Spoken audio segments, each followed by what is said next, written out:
Hello guys and welcome back to my Fate Grand Order Lostbelt 7 gameplay. So let us continue our journey. Now we are here in section number 12, 2 arrows left. We recently went and kind of had a little battle against Kamastos. Kamastos left midway. He was like, I can't be bothered. Got frustrated at Nitrocris and just left. No. So yeah, let's see. Yeah, everyone's welcoming us. This is quite a party. Spectacular work, Nitrocris. No other warrior has ever managed to drive Kamastos away. Yeah. The Deinos will never forget what you've done. From now on, whenever they encounter a problem, they'll say, Nitrocris didn't give up when she drove off that annoying bat. WWND, what would Nitrocris do? Yeah? Insolence, insolence. Huh? Still not grasping the situation. Wow. Party's still going, but the sound of it, I can still hear the Deinos all the way out here. This is not how I imagined today would go, but at least Caldia's super popular with the Deinos now. They already were, but now even more. Starting tomorrow, we should be able to focus on repairing the border again, but before that, yes, we need to continue our discussion from earlier. It seems that the last scripter, David Sem Void, has a plan on his own, entirely separate from the foreign gods, yeah. He means to use Oath, wherever it is in this Lostbelt, to destroy the entire planet. So our top priority now, ahead of tracking down Oath or cutting down the Tree of Emptiness, is to stop David's plan. And of course, since we have not been able to locate or have not been able to detect the Tree of Emptiness, much less locate it, we can do little in the way of planning to cut it down. Yeah, between crashing, getting taken prisoner, the surprise cultural exchange, and the zombie attack, I honestly haven't even given a thought about searching for the Tree of Emptiness. How about you, Fujimaru, Marsh? Have you two seen anything around that looked like it could maybe the Tree of Emptiness? Not really, but not even a hint of it, yeah. Agree with Senpai, the surface is completely devastated while the underground world teems with life. I think if we understood Mictlan's structure, we'd have no trouble figuring out where the Tree of Emptiness is. But yeah, you people are all overthinking this. Things like the Tree of Emptiness are always in the deepest, most inaccessible parts of the world. It seems clear to me that we'll find the Tree of Emptiness at its southernmost point, the ninth bottommost stratum, thinking vertically. You know what? He's not wrong. Yeah, that might actually be it. And that means once the storm border is back up and running, we can fly right to it. Can we? I don't think it's going to be that easy. So for now, let's just be patient. Give our technical advisor and Shion time to work the repairs while we kick back and relax in our air-conditioned room. Not happening, Godolph. Did you forget about the report of what happened in Mexico City? If we don't do something soon, we won't be able to stop the future where Oath wakes up, and we have no idea how long it will be until it happens. The best thing we can do right now is stop the Scalipoca and David's plan before they can wake Oath up. Right, that slipped my mind. But the future they saw was already set, no? No. Like, we can change it if we, Will us stopping the plan change that? Something will change. Of course, if we do nothing, the future they saw in Mexico City will be set. But right now, we are still at the crossroads of the present. Should Oath wake, we will no longer be able to alter the future Tezcatlipoca showed us. However, if we can stop Oath from waking, the future is entirely in our hands. Right. Yep, and that's why we need all the information we can get. Who exactly is David Sem Void? How is he planning to wake Oath? For that matter, what exactly is Oath? We still haven't detected it in Mictlan, so right now, we can't even say whether it's asleep or dead. Without that information, we cannot really formulate a plan, as much as I wished otherwise. Unfortunately, we don't have any way of finding more information. Neither the Deinos nor the King of Dinosaurs seem to have any knowledge of things outside of Chichen Itza. Maybe we could infiltrate Mexico City again and ask David himself? Nah, that's a dumb idea. Yeah, you think he's just going to be like, okay, You know what? Maybe he would. I don't know. I don't know what to expect from him. Like he gave us like stuff. If you remember when we were like, I think when Fujimaru went and in the marketplace, he like gave us like stuff, or not gave us, but kind of recommended us stuff like, oh, buy this, buy that, and those actually came actually helped us out in the later on down the road. Oh my god. So yeah, maybe he'll just tell us. He'll be like, you know what, this is what I'm trying to do, and I wouldn't be surprised. Even if he managed to get in and find him, he'd sooner die than tell us anything. What should we do then? It's because less than a year since David came to this Lostbelt, the same as it was for the other cryptors. So when was he for all the time? What was he doing? How did someone so opposed to humanity summon Tezcatlipoca? Where exactly are Ord and the Tree of Emptiness? If only we could talk to someone who had the answers to these questions. Of course, we could never be so lucky as... What? As for there to be someone around who conveniently has the knowledge we need. Yeah, like I guess we can ask her. Oh, is that all you need? Because I'm pretty sure you can find a Deinos who knows what the crypto has been doing since his arrival, since they're in Mictlan. Oh, so it's not her. Okay, I thought maybe Kukulcan knew. Never mind. There's a Deinos who knows. Okay.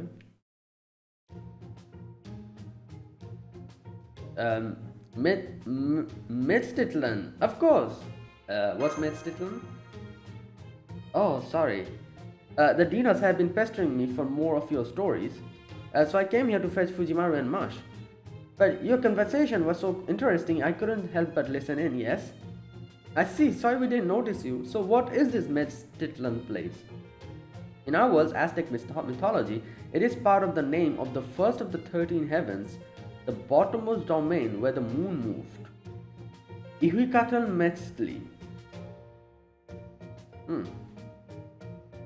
So from what you're saying, I gather it's some kind of moon-like facility overlooking all of Mictlan? Right. That's right, unlike the bastard in the sunglasses, I don't know much about the future or casualty or any other complicated topics, but I do still want to help you, so I decided to skip the council meeting in Mictlan and come here to talk. Wow. If you don't know the answer to a question, ask someone who does, and there's a very knowledgeable Deinos who's good at answering questions in the Mictlan Observatory, yes? So there is someone up there with an even greater knowledge of Mictlan than you. So where... That is, who in the world is this person? Are they part of the teachings of the sun like you? Good question. The circumstances of our births are pretty similar. Oh, okay. If you think of me as Mictlan's new son, she's Mictlan's new land. She can never leave the place where she was born. Okay, who is she talking about? If you think of me as Mictlan's new son, she's Mictlan's new land. She can never leave the place where she was born. Okay, that makes sense. And that place is the last destination humankind can reach on their own power. The observatory that was built in the 7th stratum is known as Mictlan, the terminal observatory, and it is the home of Princess Chik, the stargazer known as Archetype Earth. Oh my god. What the hell? Yeah, I wasn't expecting this. Damn. She's a duplicate of the planet Sol. She has existed ever since Mictlan first came into being. You know what? I think I need to kind of... The 7th stratum, Mictlan, the terminal observatory, almost like the Chaldea of Mictlan.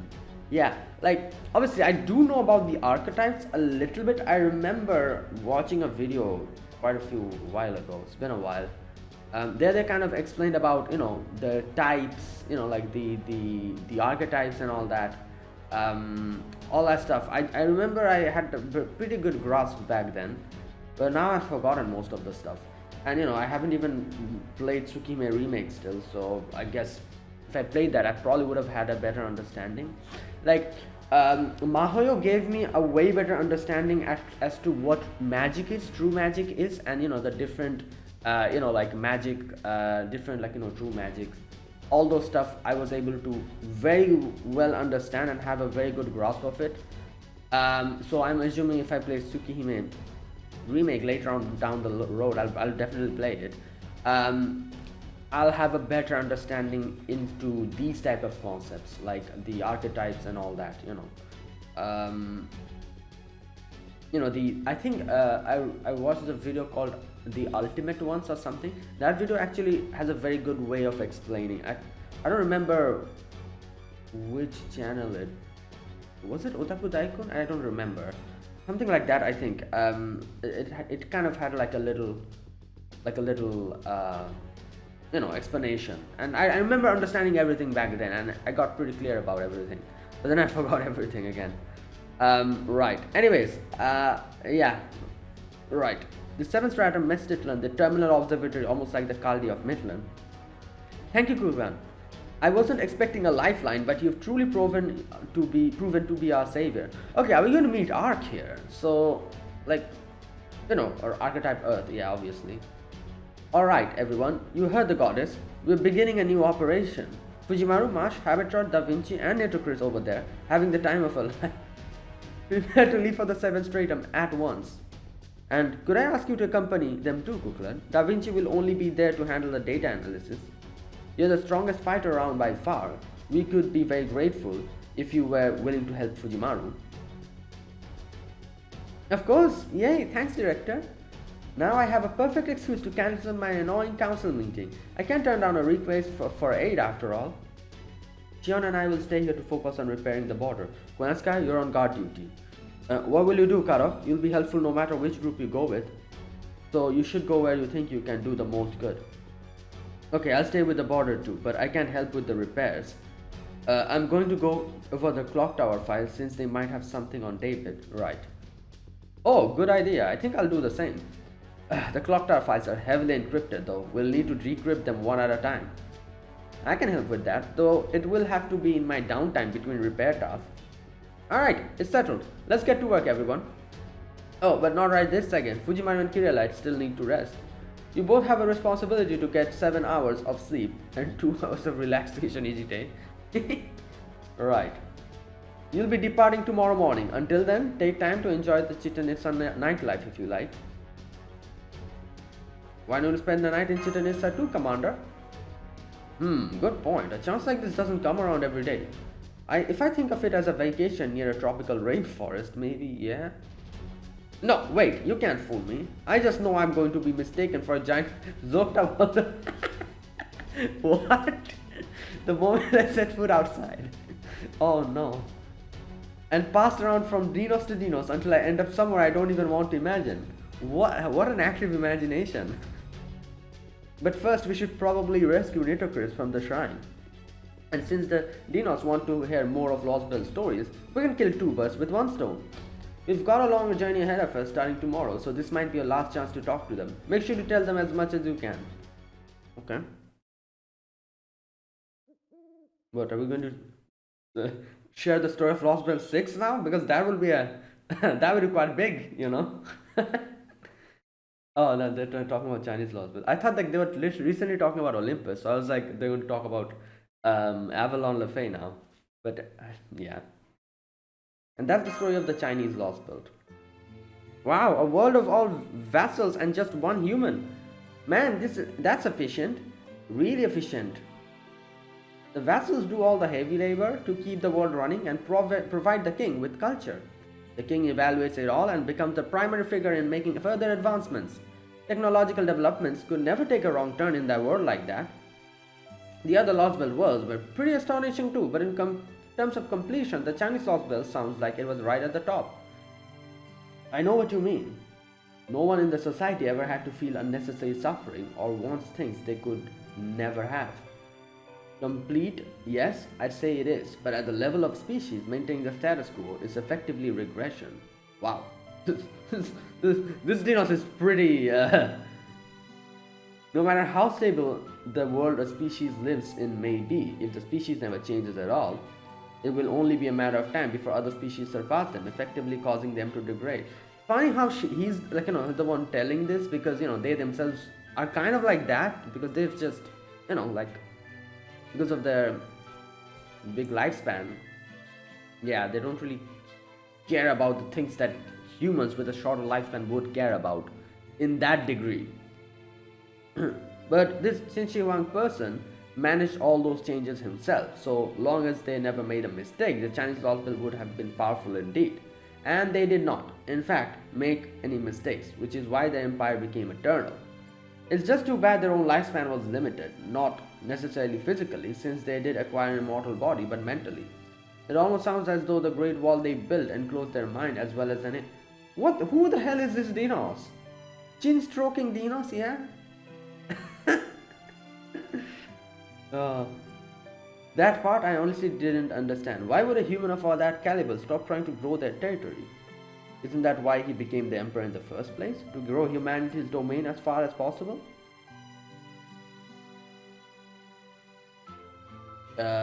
Maybe this was just wanting to test how far they could evolve. I'd say it was probably a combination of space travel not seeming to be worth the cost and an interest in pursuing their own evolution. Qin Wang was the ultimate human in a very real sense. Their ideology was solipsistic. What? Sometimes these characters use such complicated words. I'm like, what the hell is this?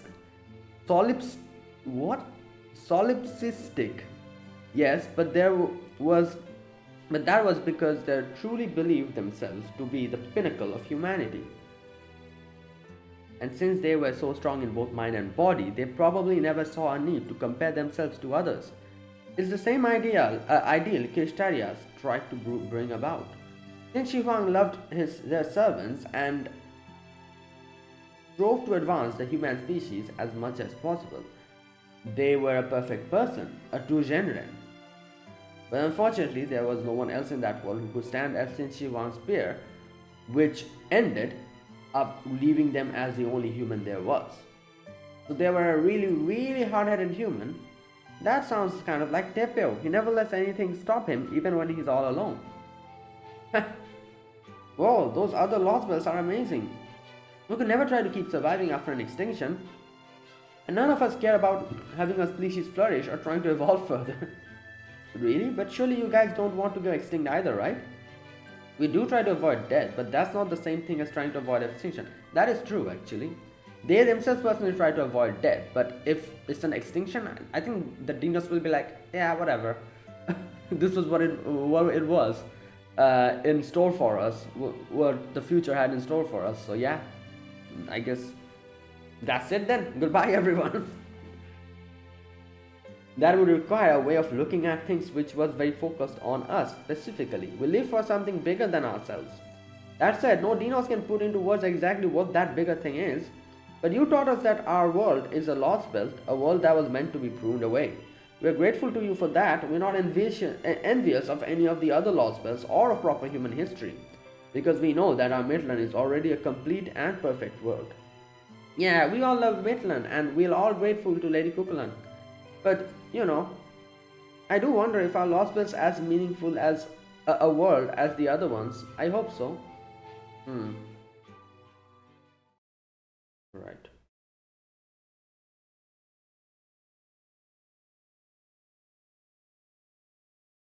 Okay. Oh.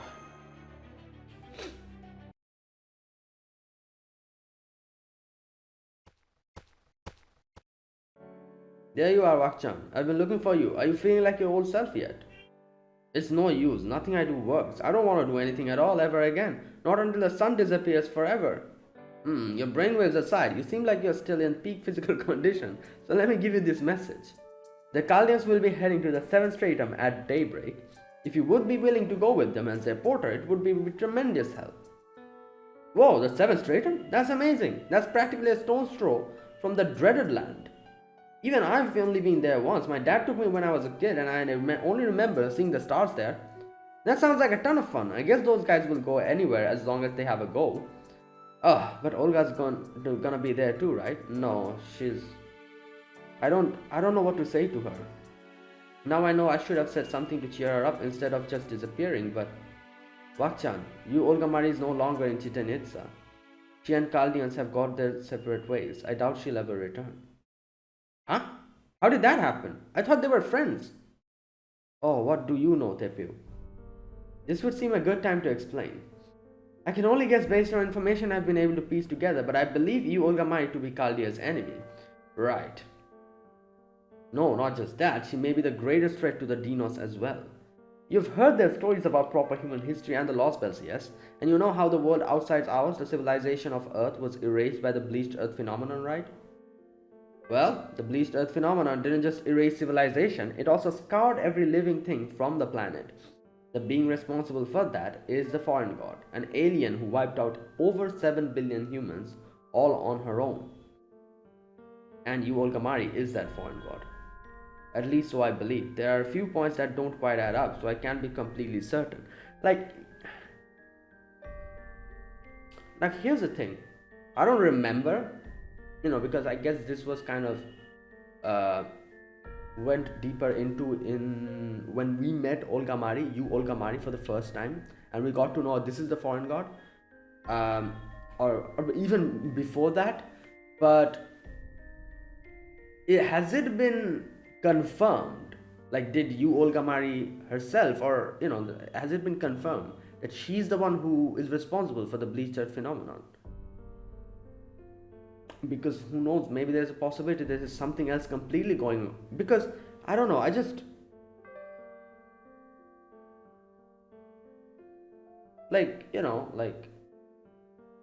what, I have no idea, because there's so many things that are not really that have still hasn't been explained, that we cannot really draw any conclusions from it. For example, why did I guess we know the reason why the foreign god came here. They kind of explained it, where she kind of heard like a call from Earth and she came here to rule the Earth or something like that. Now I actually thought, or this was what I thought, is that this is kind of connected to the whole the specimen, what was it called, the alien being that was experimented upon. This happened because of that, and that alien being cried out for help, and you Olgamari heard that, somehow came here and kind of assimilated with Olgamari. We don't know how exactly, that is also still hasn't been explained. And she saw the situation here. At first she thought that it was a cry for help, so she had the intention of saving saving Earth and becoming the president and all that. But then she came here, and then she came to know what has happened with that alien, how they were experimented upon and all that. And maybe that's how she started hating humans and decided to wipe out everything. That is how I thought maybe this is what happened. And now she has amnesia, so she doesn't remember any of that. Only thing she remembers is that she was called her cry, is a cry of help, and that she came here to rule the world through as being a president, not by wiping everyone out, but being like a proper president and everything. So that is the only part she remembers. That is why her personality took such a drastic change, because she doesn't remember anything from that point onwards. That is what I thought. Again, I might be wrong about a lot of things. I probably am. Maybe something else completely happened. Who knows? But it still hasn't been explained. So, the bleached earth phenomenon, that also, I don't think they ever explained. Or have we heard it from you, Olgamari? I think we might have. Like I said, I cannot remember. If you, Olgamari, herself said that, oh, yeah, I'm the one who wiped out everyone, then I guess that's that, then yeah, she's the one who did it. But I just cannot remember if at any point of time in one of these Lostbelts it was explained, or she herself said that yes, I am the one responsible for the bleached earth phenomenon. But I guess the cryptids did kind of imply that, didn't they? Yeah, it is probably you Olgamari who is responsible for the bleached earth phenomenon. But the thing is, we still don't know why, because as we can see, she has amnesia, and in her head she's like, oh, I'm going to rule everyone, and through presidential, that way, not by wiping everyone out. Which means at some point of time there was a time where she really wanted to just come here and help everyone. if she from the very beginning intended to destroy the world, this wouldn't have happened. She has amnesia, so a part of her memory is gone. So I'm thinking there must have been definitely a part in her life where she really wanted to help everyone. But then something happened, and because of amnesia, the latter part has been erased, or she cannot remember it. That's why how she was before, that has come out, which is she wants to help everyone. Yeah, so you know what, a lot of questions. We don't have enough clues or anything to put anything together. So yeah, let's just read. I guess we'll get our answers later. Right. But all that aside, whether by coincidence or by miracle, we were able to speak and travel with her for a time, but that was no more than a dream bound to end sooner than later. Quite frankly, our journey with her was a mistake. You're kidding me! Right.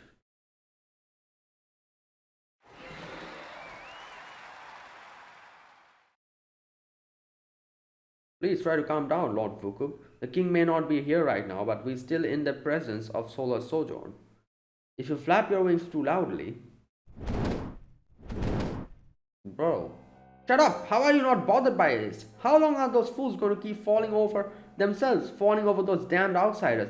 Oh my god, there's always this one character who's just a stick in the mud. Like, bro...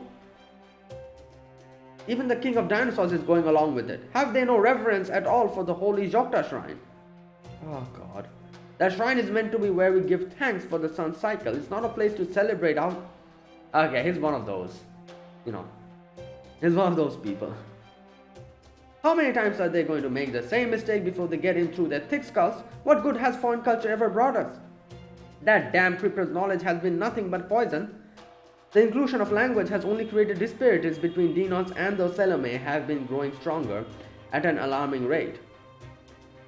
The only reason you cretins aren't worried is because you don't know how far Mexico City has come. If there were other winged Deinos beside me, they would tell you, just as I have, how terrifying that city really is. Please calm down, Priest Vukub. Other priests will come by if you make too much noise. No, they won't. They're all down there at the Jokta shrine making fools of themselves over the story of Kamastor's defeat. They have no sense of urgency, no concerns whatsoever about the impending danger. Why is that? Is it because you cretins never had any natural predators? Because you never know how terrifying it is to be the only one of your kind? We must find a way to wipe out the Selome. We ignore Mexico City's growing power at our own peril. Deinos rule in Mictlan. It's about time we started thinking that way. And yet Kukulcan has left those Selome to do whatever they please. Next thing you know, she's brought back a human child and named him king of all Deinos. Oh, she's the one who... Okay. Right. And then just when we thought she'd gone off to observe Mexico City from a distance, she comes back, dressed like a damn ocelotel. This has all happened recently. Proper human history's knowledge has tarnished Mictlan and our son.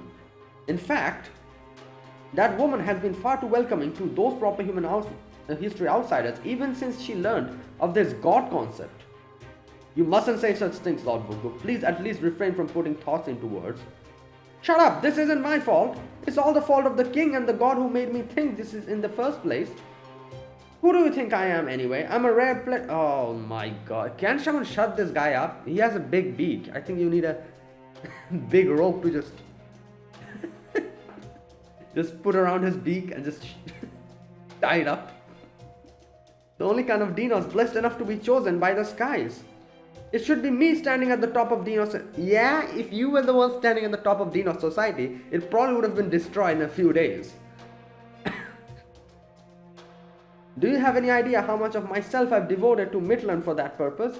Despair, repugnant king of dinosaurs, despair, useless Kukulcan. That the cryptor showing up could change our entire culture proves that we never had a culture of our own to begin with. You're exactly right, Lord Vukub. No one loves Mictlan more than you. You're the perfect Deinos to lead us all. Yeah? Okay, bro.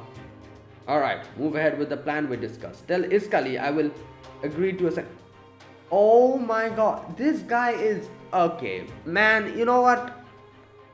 he needs to be... Oh.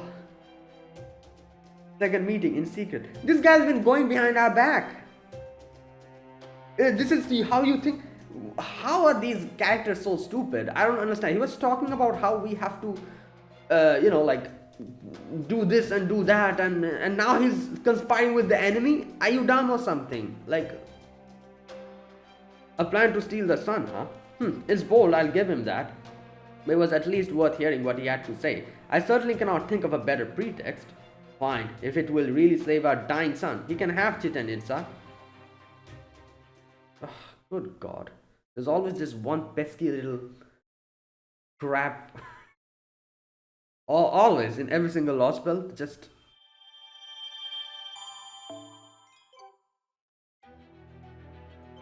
Whoa, this is big, good God.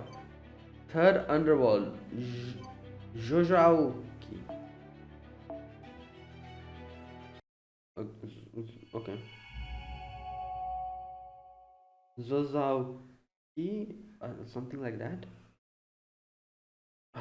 Yeah, I definitely didn't pronounce that right. My God. Okay.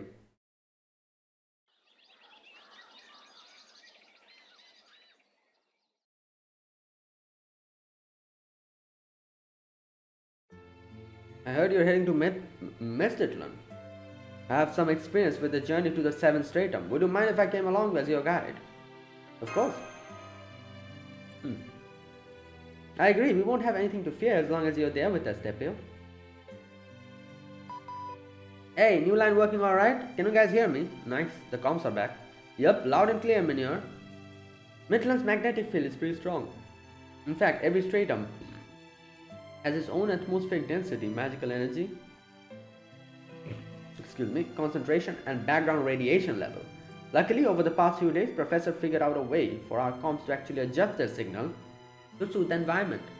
We still won't be able to contact each other while we're in the underworld, since its level seems to be similar to singularities in certain ways, but otherwise we should be good to go. Then we should be able to communicate while you're in the 7th stratum. That's great, we'll support you as best as we can from here.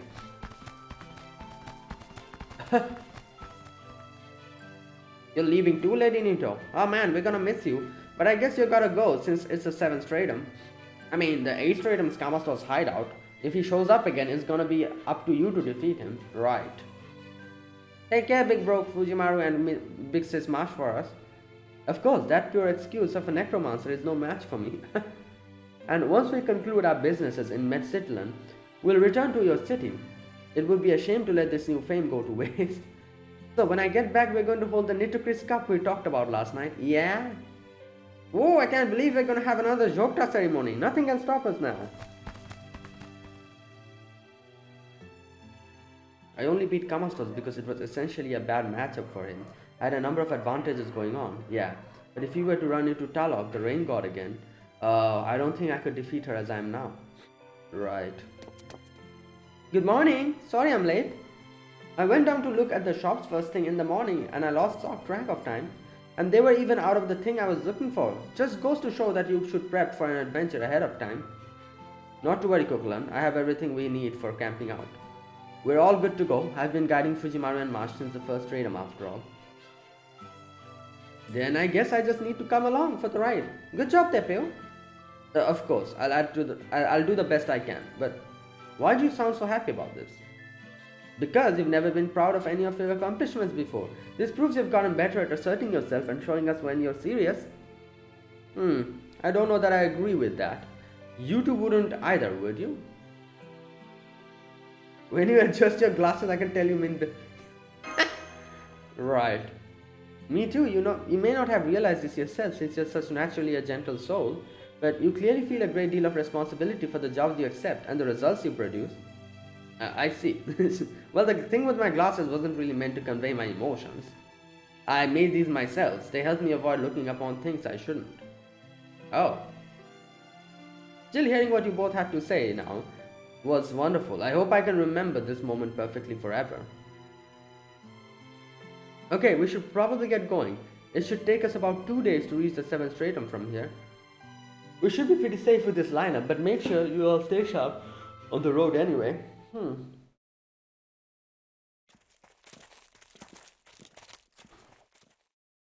Okay.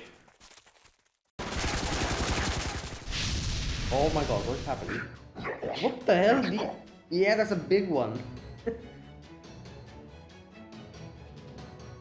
Okay, so a few of them are English. Oh, I guess they're learning, as they said, they're learning the language day by day.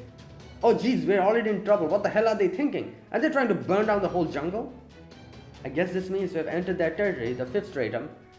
Even so, I can't believe they tried to blast us with fire before we even get close to them. Do they just not care about the jungle or the animals that live in it? I think I just understood a little, yeah. You too, Master? I thought I made out some of what they were saying just now as well. We may all have woken up at the same time, but the Solomez language and how they exchange information must be changing rapidly. It's incredible how quickly they adapt, especially without the Mala's protection. This is no time to be scoping things out. See that guy? He's the leader around here, the captain of their squad. We'd best take him out right now or he's gonna be a thorn on our side for who knows how long. Alright, you guys better turn that machine gun into scrap metal and pawn it off on... That's good. Alright.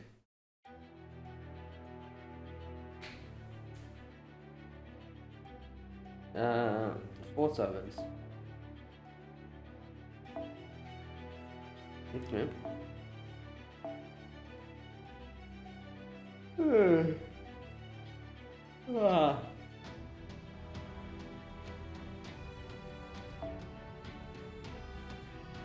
Okay, one thing. I think a lot of these battles will have like the characters will have invincibility on.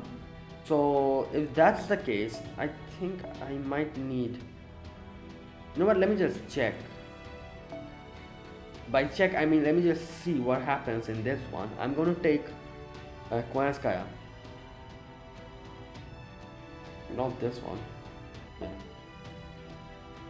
Like by Koyanskaya, I mean my Koyanskaya and Koyanskaya of Dark. Because if that's the case, I will need PS Invincibility, and Koyanskaya is like the best character for that. Koyanskaya of Dark, because she has like 3-turn PS Invincibility. Right, that is why.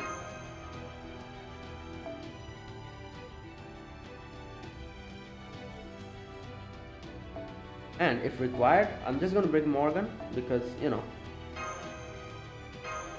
Like I'm gonna check if they have PS Invincibility. Sorry, if they have invincibility, then I'll keep using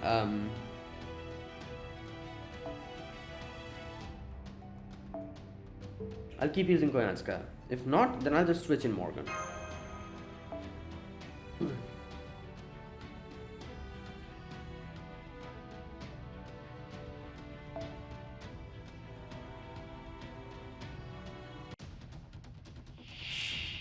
No, they don't have any. I'll just switch in then. Do I even need to? Yeah, I think I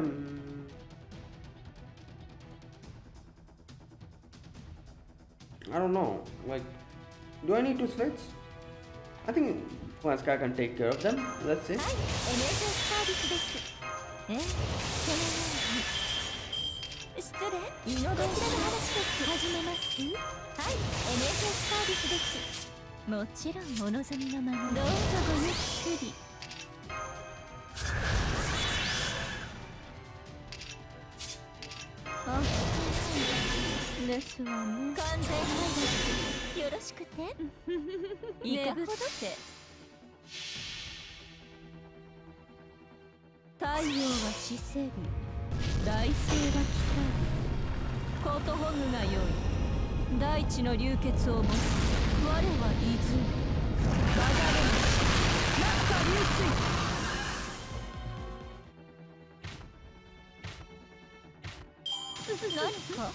Whoa, what the hell? Yeah, they're shooting. That was what that was about? Oh my god. Oh lord, I don't have enough. I don't have enough charge. This is the problem. Yeah. I guess I can just switch in Morgan here, but you know.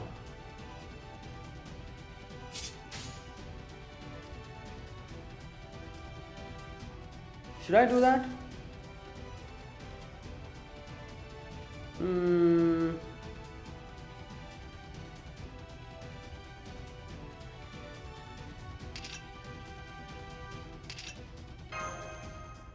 Yeah, you know what? Let's do that. Here's the problem when you bring in Buster characters, since they don't really refund the NP. どこから潰したもの目に映るものすべてを灰にご用件言いました事実神戸を垂れよ恐怖を希望も何人通るにあたわず Oh god, here it comes. Yeah. Well, it's not that much. It's getting a little bit of a. What the hell? What is the NP resistance? Well, guess there's no point in using NP then. まだいい判断です分断召し上げましょ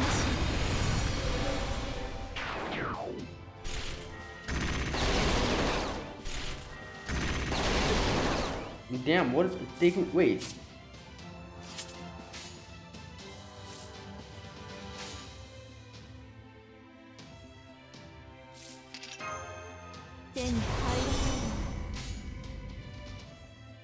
Oh my god. いかまだ目を背けないで目障りですねスタート分断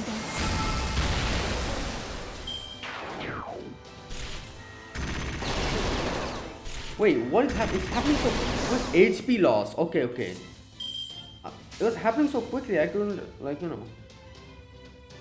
ご用件よく言いました吹っ飛びなさいまだですね召し上げましょう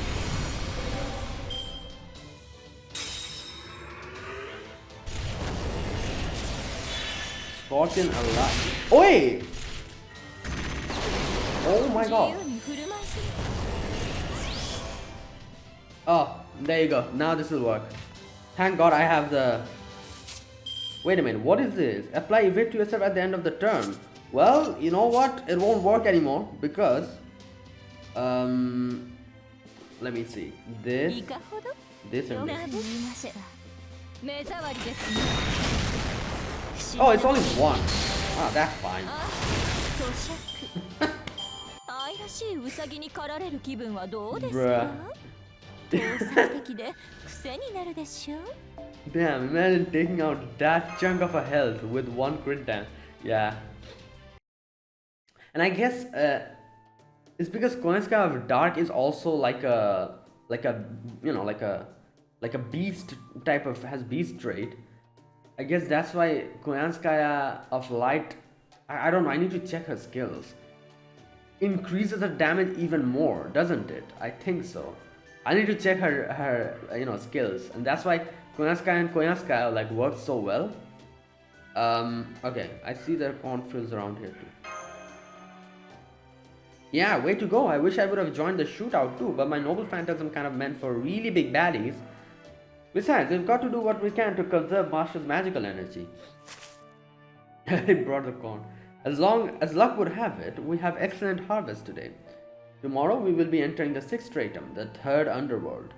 While I'm accustomed to it, the rest of you will be seeing the galactic sand dunes for the first time.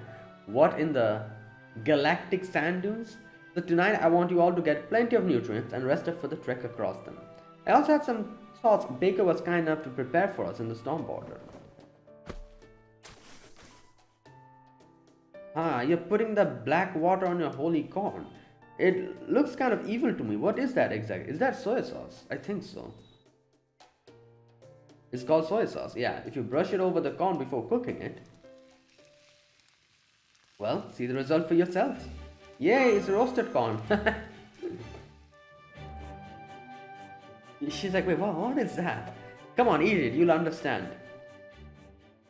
Or maybe she won't. She just loves her stuff normal. Without any sauce, I guess. Right.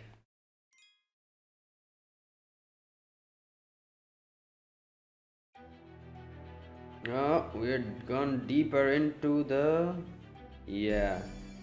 Damn, this is like a... Yeah, obviously this is a detour because, you know, we cannot really go through towards Mexico City, so we took a different... Okay, let's go.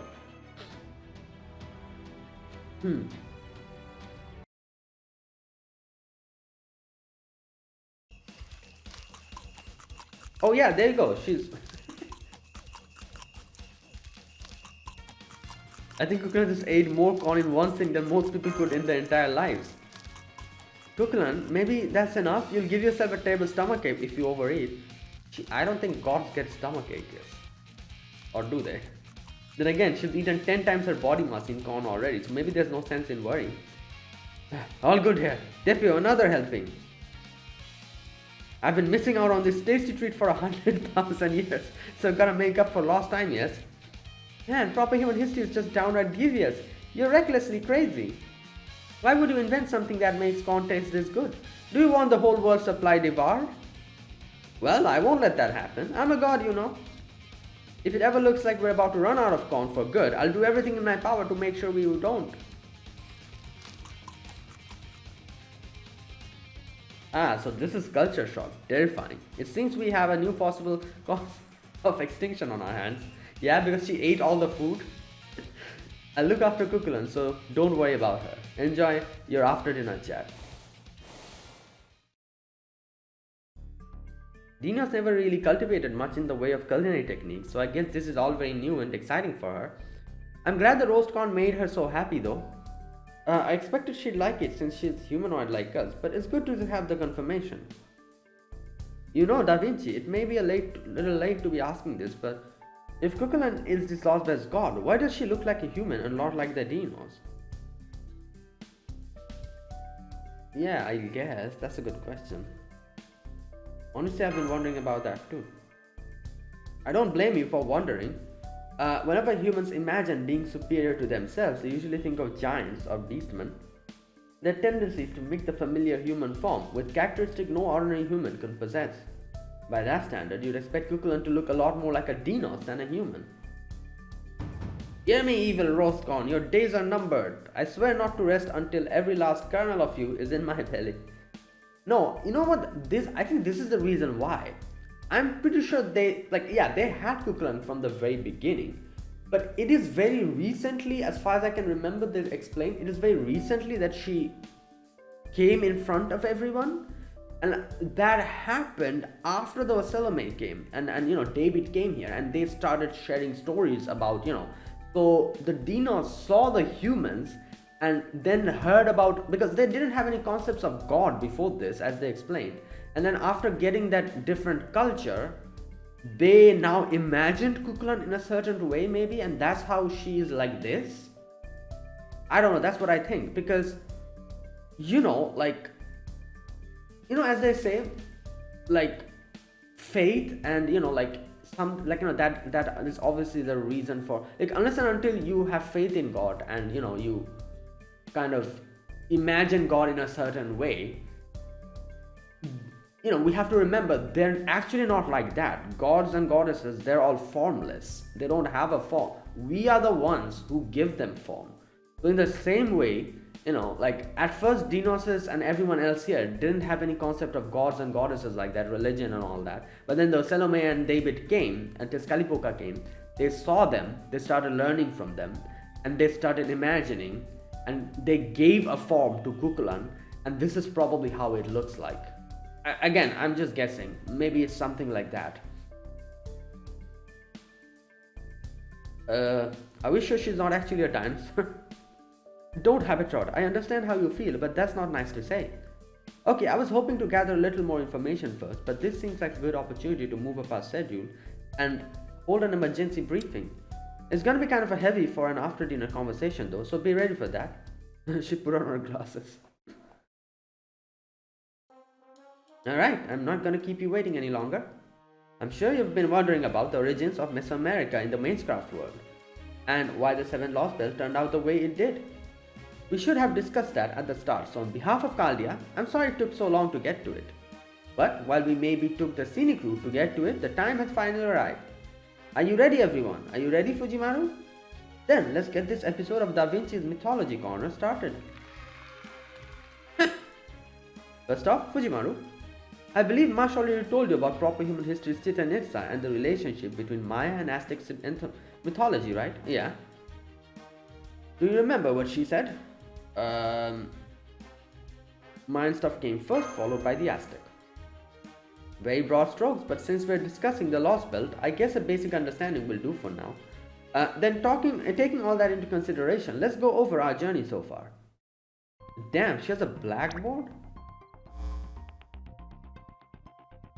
Or a green board, never mind.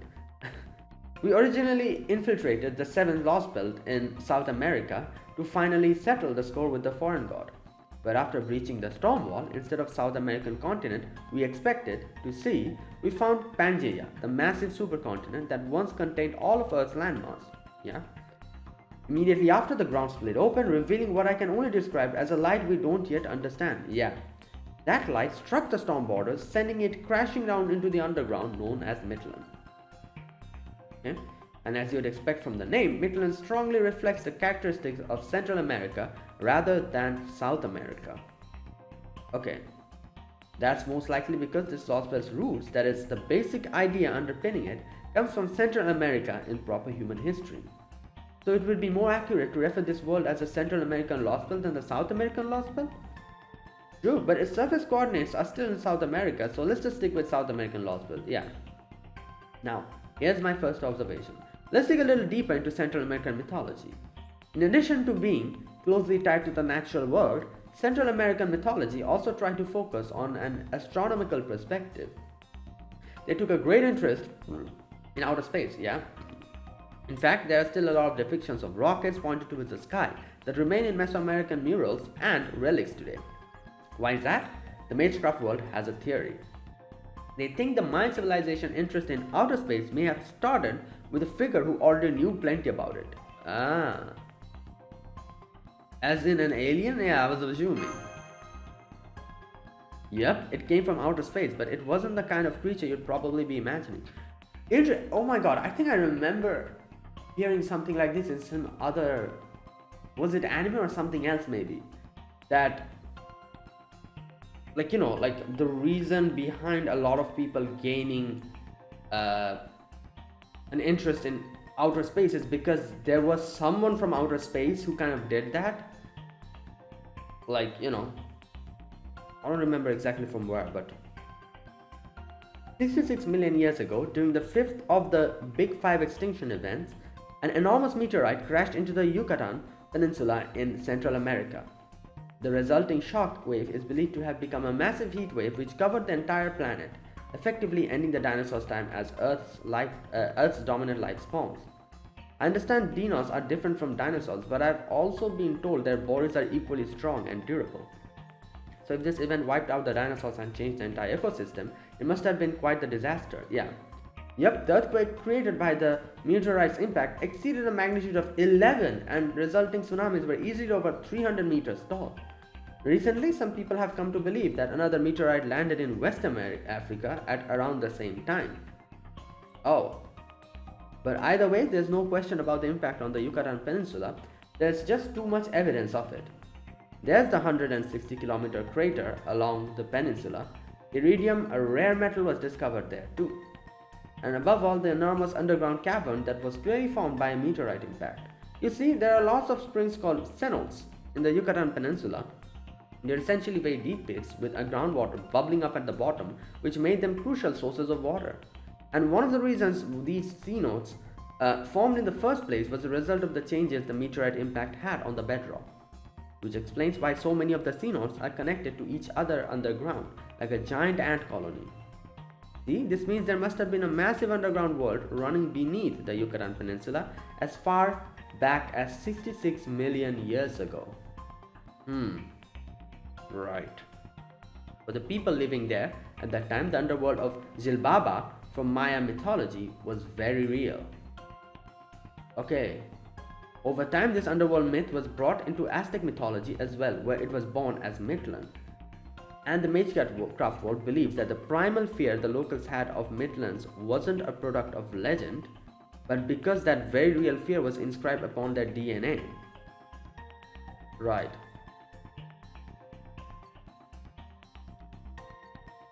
So does that mean they have different DNA from normal humans? Wait a minute.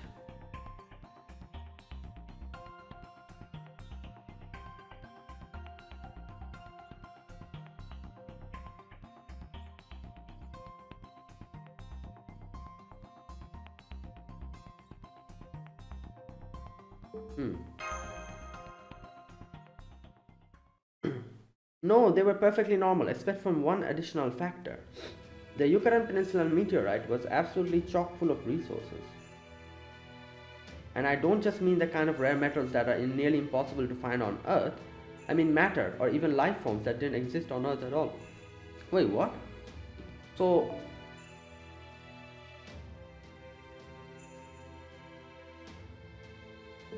she's saying that the meteorite brought in entities from outer space that never existed on Earth?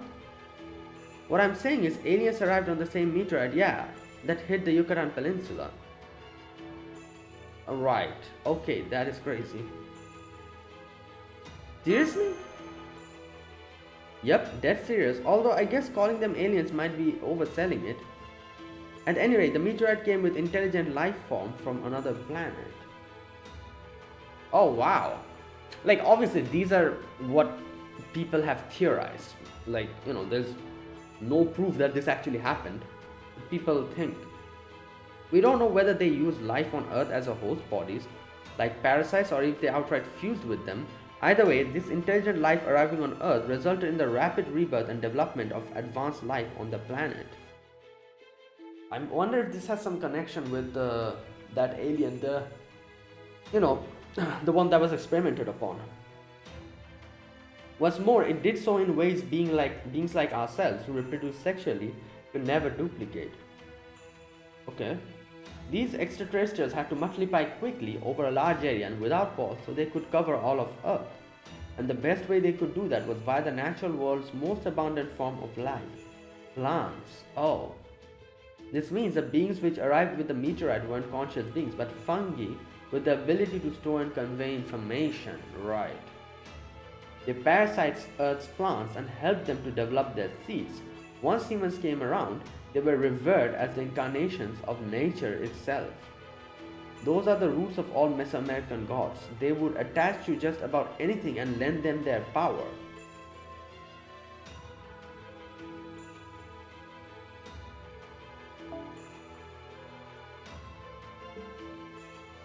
At times, they probably appeared as natural forces themselves.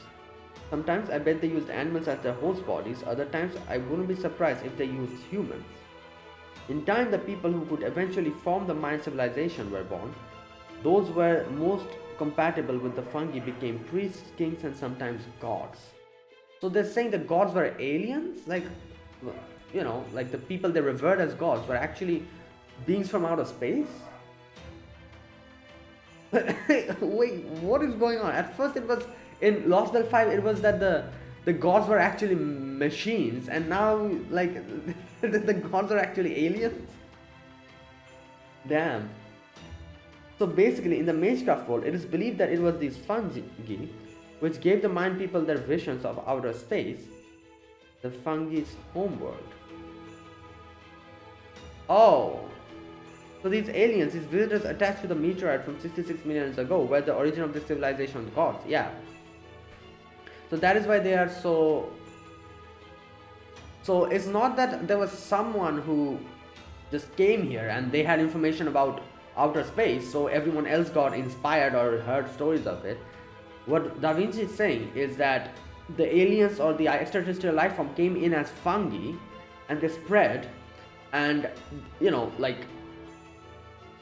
these fungi kind of became kind of parasitic and kind of attach themselves to like hosts like animals or sometimes like humans, and they would be like revered as gods, and they were the reasons why, like that's the reasons why, like if for example if a fungi attaches themselves to a human, that human, because they're attached to the fungi, they would have visions of outer space, because that's where they came from originally, and they would spread that and talk about that to everyone else, and that is how all the other normal people from this world, they would get to know about outer space, and like space travel and all that will be a lot more popular, because they would talk about it within themselves. And what does this remind me of? Yeah, well, Da Vinci, when you say fungi, are you talking about the mushrooms we know today? Yeah, I was assuming that, those.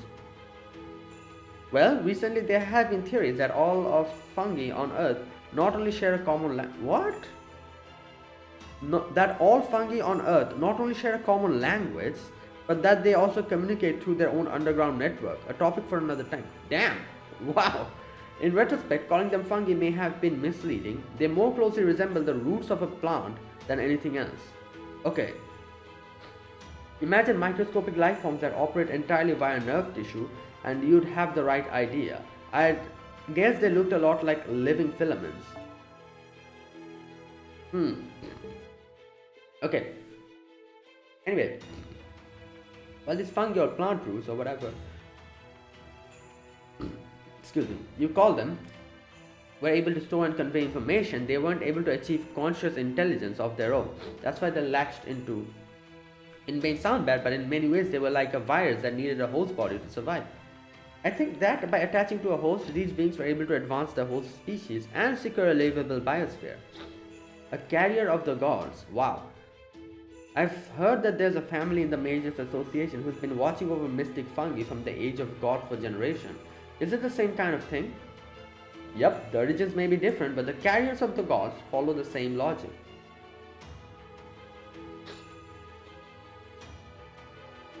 Interesting. The result is humans infected with divine blood who can manifest mystics from the age of gods here in modern times. It doesn't get much rarer than that. In Aztec mythology, Quetzalcoatl and Tezcatlipoca often appeared as humans despite being gods. Okay, that's why they're humans. Okay, I had a completely different, reasoning behind why Kukulcan looked like a human here. I thought it was because the Salome came and they spoke about these, but okay. No, but that doesn't answer the question here. Here, this Lostbelt is different. Humans didn't survive here. It's the Deinos. So, wouldn't Kukulcan look like a Deinos more than if that's the logic here? Because the Deinos survived here, so they would be hosts, wouldn't they? But yeah, I think so. Okay, wait a minute. So I think my theory still stands. I'm pretty sure the reason why they look like humans is because, after the Salome came in, David and everyone else told stories, and from there, I guess, you know what? Let's read. Just keep going. I guess I'll get all my answers. In Aztec mythology, Quetzalcoatl and Tezcatlipoca often appeared as humans despite being gods. But if Quetzalcoatl was actually god filaments using the king of that age as its host body, then it makes sense.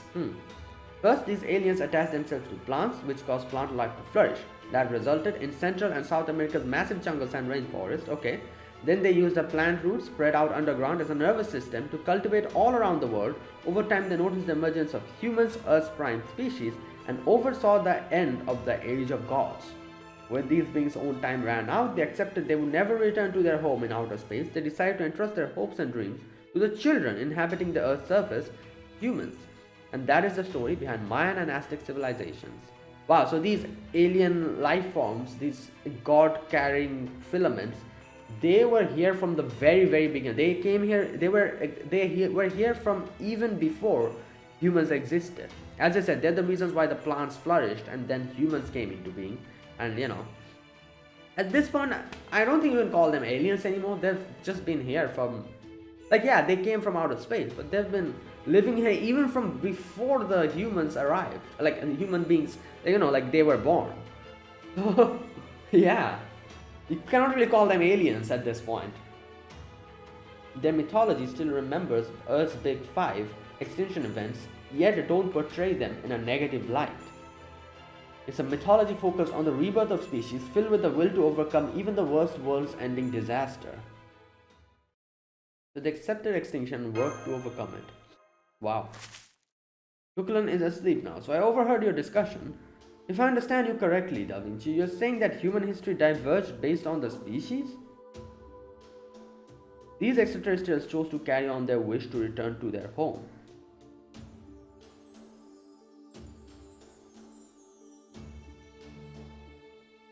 Wait, what? In proper human history, they chose humans, and this South American Lostbelt, they chose Deinos. Yeah, there you go. Right.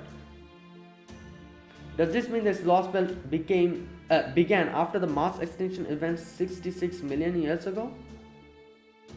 Yeah, I would assume. If so, this Lostbelt would have the longest history of any of them by far. Yeah. No, for that matter, it would mean this Lostbelt's prime species has been developing for even longer than proper human history. That is actually true. Wow. Yeah, I'm pretty sure that's all correct. But there's still a lot we don't know. It's safe to say the meteorite that crashed on Yucatan Peninsula marked the point where this Lostbelt began, but I can't see what happened after that. Why does Kukulcan look human instead of like a Deinos? Okay, so she even has this question herself. So I don't know, I just thought it's because like how because how the Deinos had no concept of any gods before, and after David came in, they brought stories of gods and they talked about gods and goddesses, who looked like humans, and that is why the Deinos also imagined Kukulcan to look like a human, and that is why Kukulcan took that form. But okay, that also doesn't answer the question. Why does she, like, from where did a human,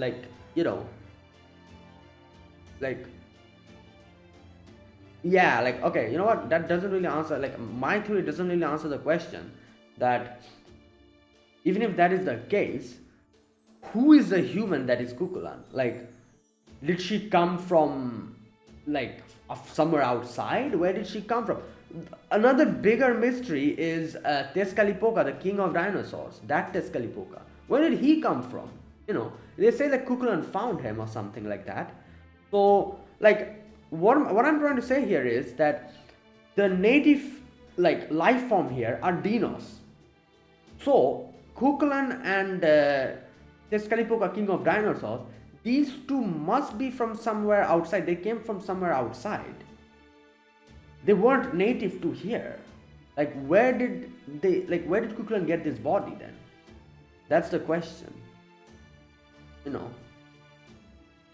Because as we know, as we're seeing here, the people who survived here are the Deinos. The humans never survived here. So, yeah, that question doesn't get answered, I guess. You know what, let's wait and see. Why did this Lostbelt's god filaments choose to parasite Deinos and not humans? That is also true. Yeah, that is also a good question. The dinosaurs would have also been wiped out during the 5th big extinction event. So if the filaments were going to choose any species to parasitize, surely they would have chosen mammals, the dominant form of life, just like they did in proper human history. I'm sorry, I'm pretty sure I've at least got the broad strokes right. I probably could have inferred a little more if Holmes were here, but this is the best I can do on my own. I see, so you need more information to make additional inferences. Why don't we try looking at it from a different angle? We may not know why the god filaments chose the Deinos, but do we know the basis of our being chosen? The basis for our being chosen? Oh sure, that one is pretty clear. Before I go on, I'd like to just go over some facts. Fujimaru, based on the information we've gathered so far, what can you say about the Deinos? They're different from dinosaurs? Yeah. Yep, they of course have the same musculature as dinosaurs. They can camouflage themselves like chameleons, they can communicate telepathically. They're all herbivores despite the diversity in the species, and they can nullify physical impacts using biowaves. It should be impossible for those traits to have evolved on Earth originally. Their high intelligence in particular, yeah. I don't mean it's impossible for them to be smart, I mean that most herbivores simply wouldn't be capable of it. It's just not feasible that their size, Deinos would be able to obtain the required nutrients for survival on herbivorous diet alone. Which means the Deinos must be replenishing the energy they need via different means.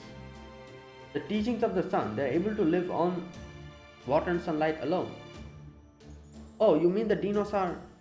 Yep, they're conducting photosynthesis, oh my god, all the time, thanks to the god filament's evolutionary help. Oh wow, photosynthesizing dinosaurs. That's something new. This Lostbelt prime species, the Deinos, are a hybrid of both flora and fauna. They've been this world's dominant form of life for 66 million years. They're way more advanced than humanoids like us. Yeah, I guess.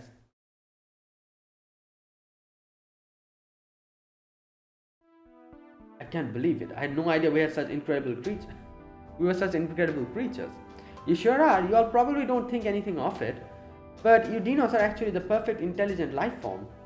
Every last one of you is strong and you don't have to compete with each other for resources to survive. That's another big reason why they don't have to compete for resources. They photosynthesize. In a way, you're just like the vision Kristaria had for our ideal humanity, a species whose members would never need to fight among themselves. Yeah. I'm glad it was the Deinos who were the ideal species. The ideal prime species. Yes, Kristaria's goal wasn't a pipe dream after all. The ideal species we hope to see exists right here. And the fact that they're also kind like Tepeu makes me so happy. That being said, even though I can make an educated guess about the meteorite hitting Kukulcan Peninsula being the branching point for South American Lostbelt, I still have no idea why it ended up like this unusual structure. The only way we're going to find out is by going through this observatory, but first, we've got to get to the next checkpoint, the third underworld. Then again, this time we've got Ninto Chris Da Vinci and the ridiculous overpowered dinosaur god snoozing away over there. So I'm sure we can handle anything this place throws at us. Bring it on, I say. Okay, calm down, Habitrot. Don't jinx it. Oh no. Da Vinci's guesses are mostly correct. We did fall from outer space. We did end up stranded on this planet. Or is this the god filaments? In your world of proper human history, we were the ones who instigated the 5th mass extinction 66 million years ago. Oh, what? But this is the Lostbelt. In this world, thanks to a tiny deviation in its path, the meteorite that devastated the Earth arrived 250 million sooner. Oh yeah, they did say that. And that is where our worlds parted ways. It is also where the Mictlan you see here began. Yeah, so it started even before the normal time that happened on our world, 250 million years before that. For 234 million years, we used our roots to keep the supercontinent together. Okay. But then, 66 million years ago, this planet faced its third extinction level threat. In proper human history, this is where the old world ended and the new Cenozoic era began. Okay. Instead of waiting for humans like you to appear later, we chose them to carry on, the Deinos. We chose the prehistoric children who continue to survive so valiantly on this planet, just like those of you who would be born later.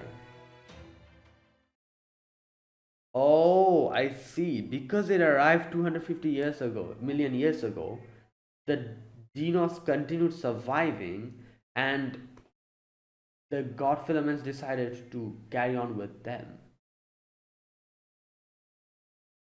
Okay. Damn, I woke up too early. Oh, you woke up? And that was the dream again Fujimori was having. What a coincidence, so did I. Since I'm up anyway, I decided to give Habitrot a break and keep watch for her. I was just admiring Mictlan's night sky. Go get some more sleep, I've got the lookout stuff covered, yes? You're not going to go back to sleep? Then would you like something to drink? You could stay hydrated, right? Oh, you want to know how we are seeing stars, even so we are deep underground? Well, unfortunately, Mictlan's night sky isn't actually a window into outer space. It just looks like one. Oh, right, that makes sense. The stars we are seeing are just mala using phosphorescence to imitate what the real night sky of so long ago looked like. Right. The only real celestial body here is the sun. And even that's technically a fake, since it's actually a really tiny artificial recreation of the real thing. You know, I might have just been imagining things, but... Yes? Were you only pretending to be asleep earlier, Kukulcan? Wow, you saw right through me. I didn't think it was really my place to speak up there, so I figured pretending to be asleep would be the best way to not interfere. I mean, the whole conversation would have come to a screeching halt if they had asked me to weigh in, you know? Right. What do you think, Kukulcan? How did Mictlan end up like this? I wouldn't have known what to do if you'd asked me those kind of questions. If you'd asked, I would have just had to answer, and since I can't lie, well, I decided to pretend to be asleep and wait until the storm passed, because she didn't want to tell us. I see, so you have some secrets then? Oh, but you kept something from Da Vinci too, didn't you? There was a moment you could have pointed out she was wrong, but you chose not to say anything. Wait, what? Why is that? You already know whose dream it was you saw when you were back in Chichen Itza, didn't you?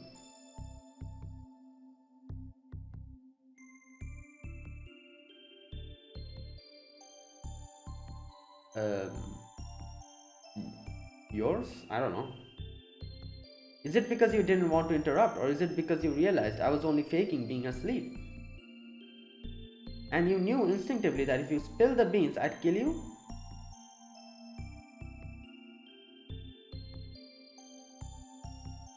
Wait a minute. Okay, things are getting a bit complicated now. Wait a minute.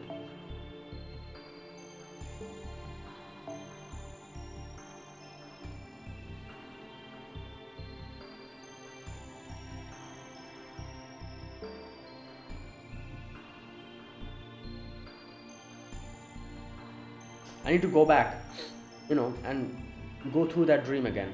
I can remember what they said, but I cannot remember the details. Now that we have more context, I think if I go back to that section, I'll realize the contradiction myself. I didn't even, okay, you know what, let me just pick this. Let's see what she says. The fact that you thought to even say that proves you did know. I don't know why you decided to keep quiet, but I'm kind of glad you did. Thank you. Anyway, that's enough joking around. You guessed right. That dream you saw came from Malla, the god filaments rooted here in Mictlan. Oh, okay, so it was not. Yeah, okay, you know what? Yeah, that makes sense. Because as it called itself, archetype, I did think for a moment that maybe this Malla is the archetype that, we were talking about. And yeah, it was from that dream. That was the dream. So, yeah, okay, that makes sense. I don't know how you ended up harmonizing with Mictlan so well, but you didn't do anything wrong. So there's nothing wrong with telling everyone what you saw and discussing it with them. But there's a pretty good chance that doing so would expose certain someone's thoughtless misdeeds. But I guess she will have no one to blame but herself for that. Yeah, that's all well and good, but I honestly don't remember what I saw. It's true, I need to go back again. Huh, you mean you forgot your dream, what your dream was almost as soon as you wake up? Are humans just like that? Yeah, a lot of them. I feel like this is the reason why, like a lot of people do remember their dreams very clearly.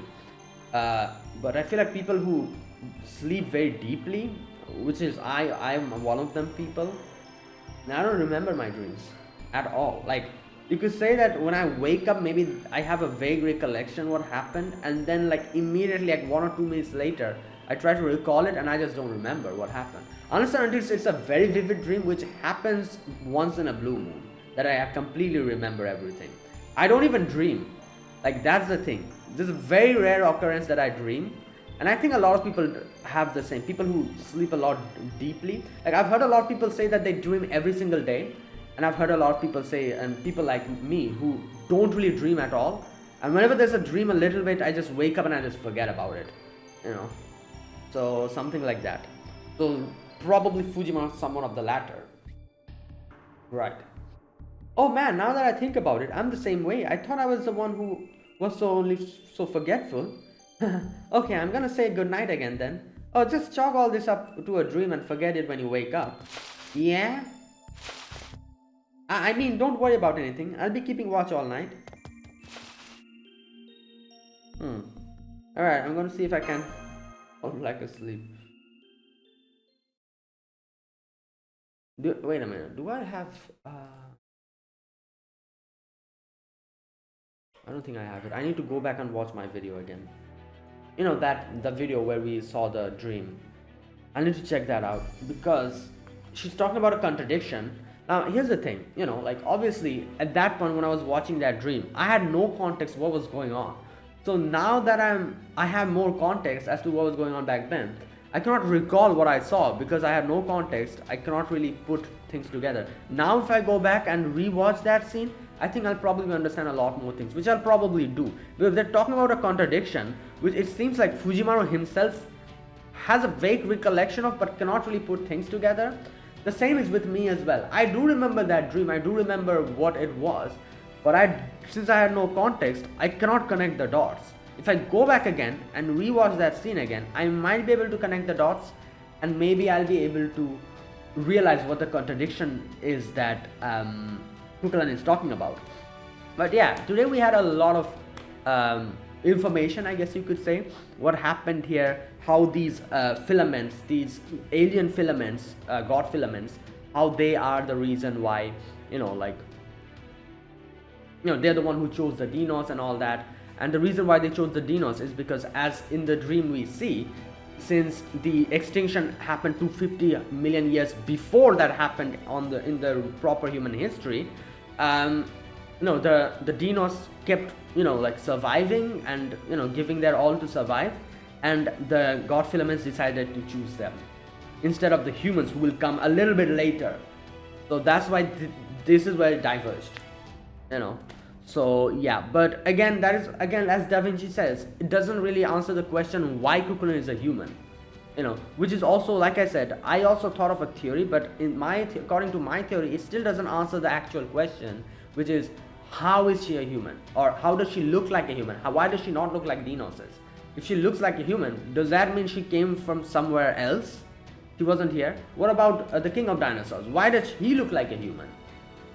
All these questions. So yeah, also they talked about how, we're going to go and meet Archetype, and they'll have a lot more information for us. And this Archetype is the Malla that we, hear about now and then.